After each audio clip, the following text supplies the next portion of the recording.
So this is the Sennheiser HD700 and it was my second set of audiophile grade headphones, which was a massive leap compared to my first set, which was the Beyerdynamic DT990. And I wasn't planning on doing a video about this in particular, but you've got Rags, one of my viewers, to thank for this, because he's been getting after me maybe for the last three and a half years. So Rags, this one's for you, man. I hope that I can answer all of your questions about the HD700 in this video. So consider this just an overview of what these headphones have been to me, because I have had these, maybe I got these a year after I got the Beyers, so maybe I've had these since maybe 2014 or 2015, so it has been a while since I've owned them. And on a build front, very sadly, they've not really stood up very well, not as well as the Beyers have, at least, because the headband in particular has developed some cracks along the entire left to right side. So I'm not too sure how long this is going to hold up, which is quite sad, because I've hunted for parts for this and I've not been able to find them anywhere online. You can get a few ear pads, so mine are actually still the original ones, but they have fallen apart. I have stitched them up because getting parts has been a problem. This was discontinued quite a while ago, but I've tried to keep it going. And also the padded section under the headband that sits on your head, it just went flat over time. So I did make an incision in it and stuff it with a little bit of cotton, so it is soft while it's on my head. So of course it is not the original comfort with these headphones right now, but I'm just trying to make it go along, because more than anything else, the drivers and the overall open design of it has held up very well. Dust hasn't affected it in any way. It doesn't have any dents. I've been very careful with it. I've only moved it from place to place in its original box, and it did come with a very nice foam box when you buy it, and I still have it. So if ever I'm moving it around, it is only in that. Very sadly, the headband, like I did mention, did go. So if by any chance any of you, if you're watching this and you know where I can get an entire headband replacement, not just the sponge at the bottom, but the entire section from left cup to right cup, if I can get a replacement, I'd love to replace these. The cable on this is still, well, it's standing strong. It's not given up. It's a nice long cable, so I mean, I can literally plug into my amp on the desk and go to the other side of my studio if I want to, if I'm listening to something. So it's pretty tough. It's pretty long. It's a terrific length. It slots into the headphones fairly well. It's, I think, a 2.5 mm on either side. It's not a proprietary connector like the HD800 is behind me over there. So it's, if you do want to swap out to a different cable altogether, you can at least you could with the HD700. But all in all, it has held up fairly well. It hasn't fallen apart yet.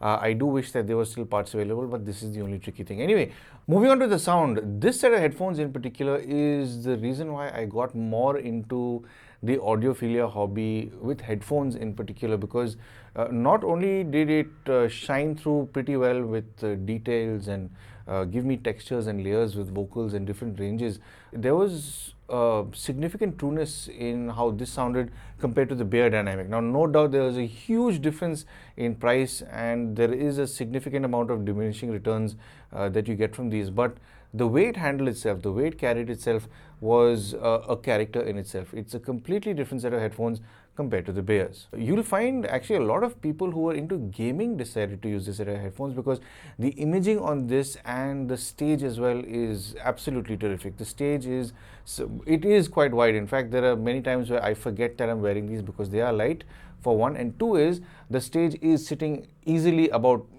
that far out. There is a little bit of vertical stage. There's a good amount of horizontal stage as well.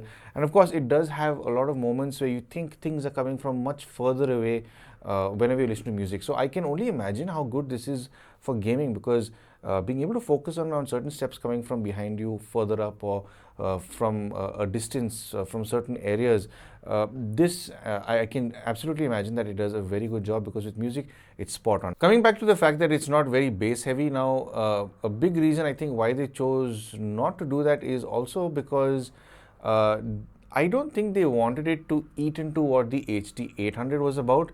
The HD800, no doubt, it is much heftier in the bass compared to the 700s, but at the same time, the drivers in this, the minute you start feeding it a little more bass, I've tried tweaking it with my shit low-key, and the minute you start increasing the bass a bit, you can tell that the layering or the detail or the separation between the mids and the highs all the instruments and all the vocals coming to you at the same time suddenly start to, they're not as detailed when you start pumping up the bass. So you have to decide what you want, whether you want more heft in your audio or if you want better clarity. So usually I found that if I've heard a set of speakers or close back headphones, these do sound a bit thin when it comes to the bass. But if you just put it on and listen to it for a good 5 to 10 minutes, you sort of calibrate towards its characteristics. So usually I found myself leaning more towards classical music, operatic music, anything with strings, horns, anything wind instrument, anything violins, cellos. This thing does terrifically well, and you can in fact figure out the layering, and I wouldn't say it's not so detailed where you can tell how many specific instruments are there in the choir, but it gives very good independent voices to certain clusters when you're listening to different kinds of music. And what's really nice about these headphones is the fact that it's able to bring emotion across to you. So no matter whether you're listening to classical, operatic, Dave Matthews, Dream Theater, you go across the entire, well, lot of genres of music that you listen to, it is genuinely enjoyable. And what I do like about it is it is transparent when it comes to the equipment you're using, whether you listen to portable stuff or desktop setup, but it is not very transparent with compressed audio. It is compressed. I mean, you can tell the difference between a compressed track and a high-res track. Well, the Bear Dynamic is extremely forgiving when it comes to that, but these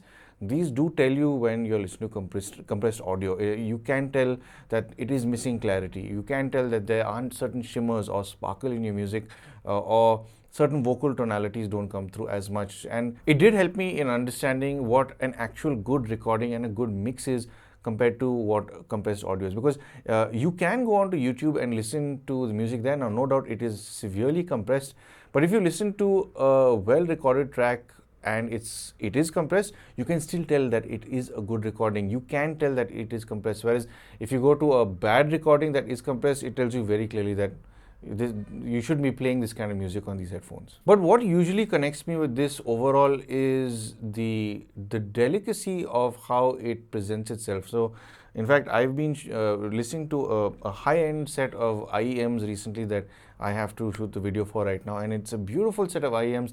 I genuinely do like it. Well, it does do a good job of delivering trueness to you to a certain extent, but then part of me realized that I'm so glad that I wasn't listening to the HD700s before I listened to those, because then these would have been my reference. And if that was my reference point, I don't think I would have liked those IEMs at all, because the way this is able to deliver just general trueness in tone, its timbre is absolutely, I wouldn't say it's spot on. There's maybe only one set of headphones that I found to be absolutely true, like you're in the flesh listening to music. But when it comes to this, it does do a terrific job of giving you a trueness in the sound. But all in all, after all this time, I am still madly in love with these. I still listen to them whenever I get the chance, but I always gravitate to more acoustic music. It's always the classical, the strings, the wind instruments. It always does a much nicer job with that compared to the Bears I have or any other close back. So if I'm in that mood, these are the headphones that I'll put on. That is the music that I listen to and pair with these in particular.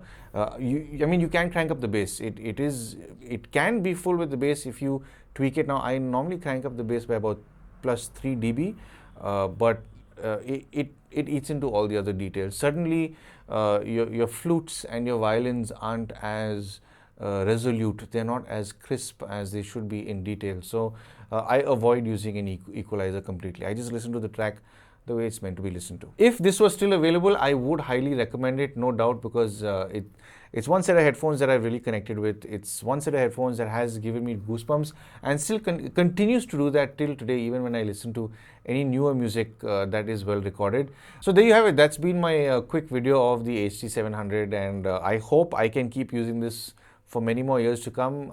It's just that I need to figure out if I can get the replacement parts to keep it going. Internally, it's perfectly fine. The driver and everything works really well. It still sounds as good as it did. I wouldn't say the day I got it, because I like to do burn-ins. So it still sounds as good as the day when I finished its burn-in. And I don't think I'd ever want to get rid of these. So there you have it. These have been my Sennheiser HD700s, and I'll see you in the next one. Thank you for tuning into Paul's POV for some sound advice.